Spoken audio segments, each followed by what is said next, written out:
What is up, players? It's Warboss Tay up in this mug. Today I want to take you through a recent commission that I just finished, boxed up, and sent off to the client.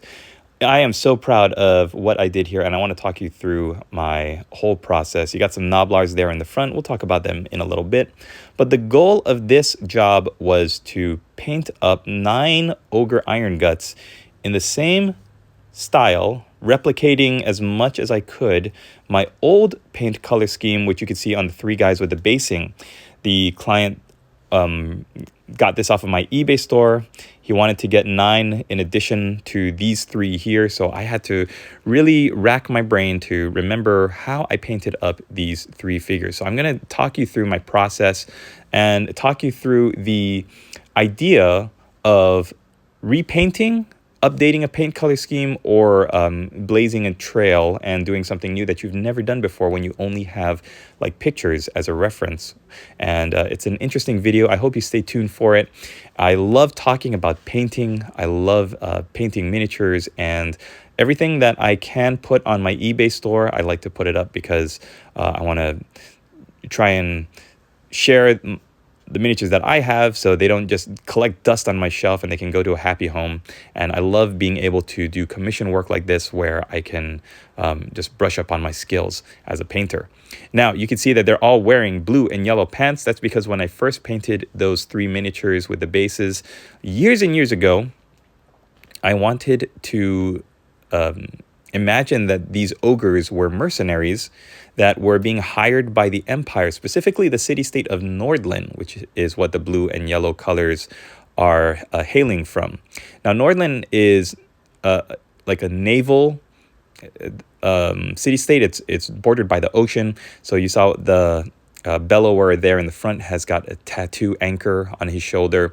They've all got nice, clean yellow and blue pants. Very unlike ogres to have clean clothes, but these guys are nice and kitted out. Got their own dry cleaning so that they always go into battle all rizzed up. And I wanted to give them all tattoos. So you see they've got maw tattoos on their necks. If they're raising their weapons above their heads and you can see their chests, then I was able to get in and do a little maw tattoo on the nipple. Just some clever ways to vary the tattoos of your miniatures, which if you're painting guys like orcs and goblins or ogres or anyone that has like prominent tattoos that you want to add to the miniature, you want to give them some variation so they don't all have the exact same tattoo. Now, when I had to redo this color scheme, I didn't have access to tin bits, which is what that metal is that you see the ogres wearing on their shoulders, their helmets and stuff. And I'm going to show you some of these little knoblars. They're so cute and they're so fun to paint. Now, what I had to do to replicate the tin bits color scheme was to look at Games Workshop's current range and do a little trial and error. So I started with Skaven Warplock Bronze, and that didn't work out for me. It didn't have the same color. So I'll tell you what I did after the break. Now, this video is brought to you by one of the books that I just released. It is the Innkeeper's Journey book, the complete edition. It has all 5 books of my Innkeeper's Journey series. It's got a foreword by a writer friend of mine, and it's basically an anthology of 50 flash fiction stories. Each flash fiction story is 500 words. It's a self-contained story. It's a little glimpse into the life of an innkeeper in a fantasy setting. I try to imagine the video games that I love to play, like Witcher 3, Skyrim, all of the fantasy RPGs that I love, Final Fantasy, Dragon's Dogma, Dragon Age Origins, and I wanted to tell the story of an innkeeper in one of these games. So it takes you through his life from when he's a young boy all the way to when he's an old man. It's a great read. The stories are so quick to read because they're only 500 words, and I think if you like my videos, then you should give it a try. If you want to go for the big omnibus as your first taste into this work, then the first book called The Village Innkeeper is set to free for Apple iBooks, Barnes & Noble, Kobo, and Nook. That means that you can get it for free, take the entire book for a spin, let yourself experience the world that I've created. And if you're interested, you could pick up books 2, 3, 4, and 5, or you can purchase the entire book, the complete edition with some extra stories. The link's below in the description. Thank you so much for your support. All right, like so many of my videos are, this one is a little examination into our fear of a commitment and our fear of trying something out, going for a color scheme, and then not liking what we've ended up with. So let me preface this theory of painting by saying to you that anything you paint, you should never be ashamed of. Like, you should have a goal in mind, right? If you want to replicate the box art, if you saw a color scheme that you liked online and you saw a picture of it on Twitter or Instagram or whatever, and you want to copy that, then whatever you end up with is, like, as long as you were trying to achieve your goal as a painter, as an artist, there's nothing to be ashamed of. Basically, what I'm saying is it's worse to be stagnant and to not paint a miniature and to just let it sit on your shelf and to not commit to a paint color scheme. That's the worst thing you can do, because you're not growing as an artist. You're not getting your investment and your money's worth. So when I was trying to replicate the metal for this Ogre unit, I couldn't find the color that I wanted. The Warplock bronze wasn't the right color. It ended up a little bit redder than I wanted it to.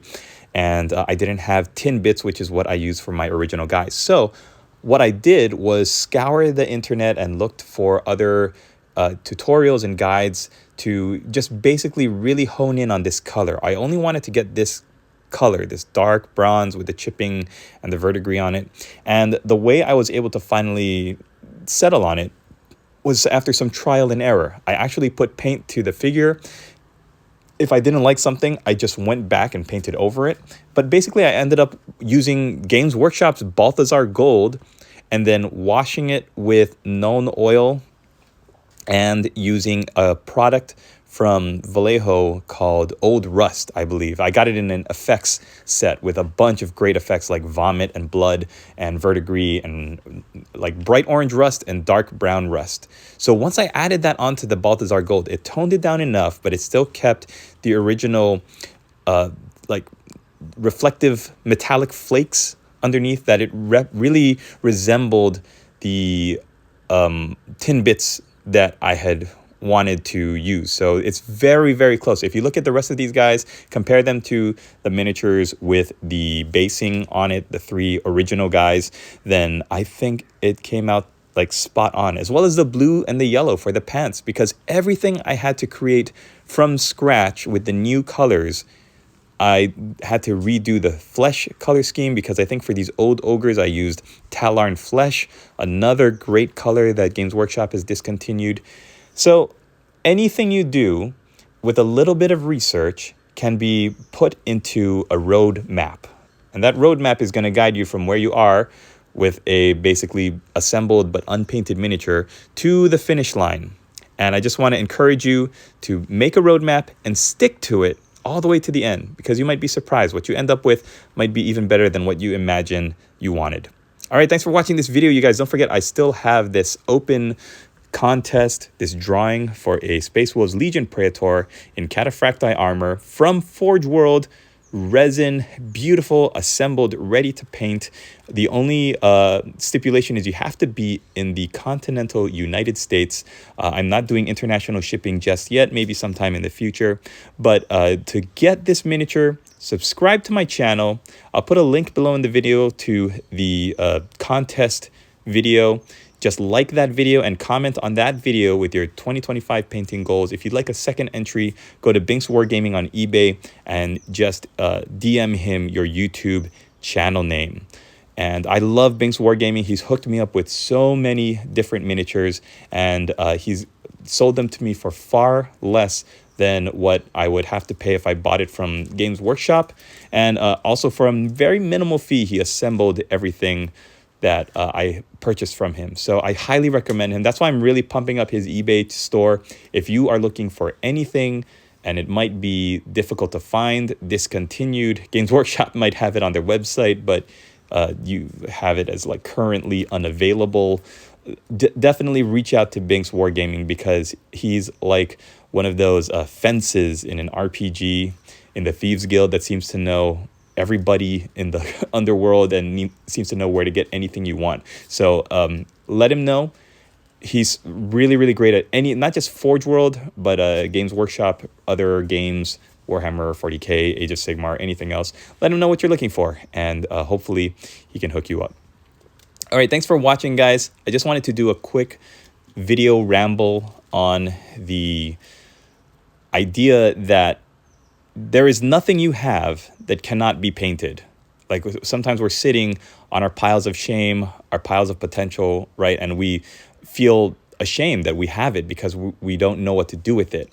And that indecision is so paralyzing to us because we might have bought it on a whim, like an impulse buy, and we don't know how to take the first step to making the model look as good as we imagined it would be when we purchased it.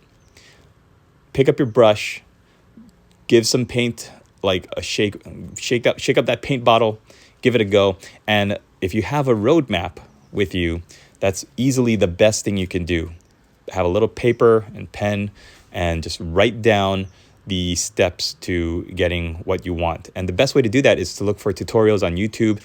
There's also some great picture tutorials online, so you don't have to watch a video. I found a lot of great reference pictures for doing different techniques that I want to try out and share with all of you.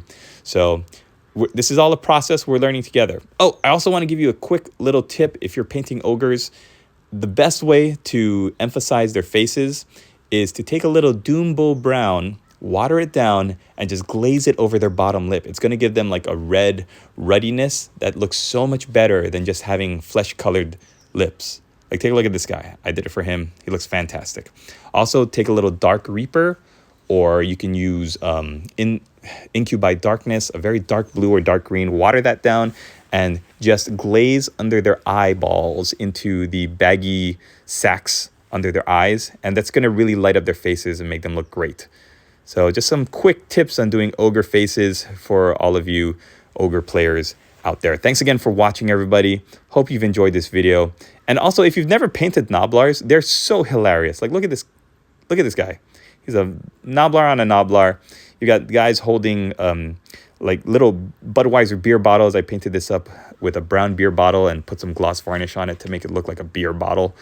You got this pie with a hand bones popping out. It's just so much great flavor to them. All right, anyway, thanks for watching, everybody. Hope you enjoyed the video. See you in the next one.